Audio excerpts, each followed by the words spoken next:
আমাদের এভাবে প্লাস্টারের উপরেও ডাইরেক্ট হয়, আপনারা দেখতে পাচ্ছেন। ডাইরেক্ট প্লাস্টারের উপরেও আমরা জিপসামগুলো করে থাকি। এটা শুকিয়ে গেলে একদম সাদা হয়ে যায়। আমরা 10-12 mm টিপ্পা করে থাকি। হ্যাঁ, আর আপনার প্লাস্টারের ওপরেও করা যায়। আপনার যদি প্লাস্টার করেন আরও মানে জিনিসটা ভালো হবে, বুঝতে পেরেছেন। আর এটা আমরা ডাইরেক্ট আরসিসির ওপরেও করা যায়। হ্যাঁ, কেমিক্যাল মেরে। তারপরে হচ্ছে এটা ব্লকের ওয়াল ওপরেও হবে। আমরা দেখেছেন নেটটা মেরেছি, যেখানে আপনার ওই চেস্ট কাটিংগুলো ইলেকট্রিক কাটিং করা হয়, সেখানে আমরা প্রোটেকশনের জন্য এটা আমরা জালিতে লাগাই, মানে পরে ক্রিয়াক না আসার কারণে। আমরা এখানে দেখতে পাচ্ছেন ডাইরেক্ট ইটের উপরও করেছি।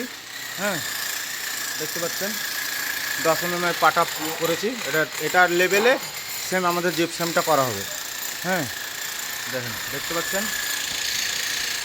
আমাদের ম্যাটেরিয়াল গুলছে, দেখেন এশিয়ান পেন্ট। ওকে, আপনারা যদি করতে চান তো আমাদের সাথে বিস্তারিত আমাদের নম্বরে জানতে চাইলে আপনারা যোগাযোগ করবেন।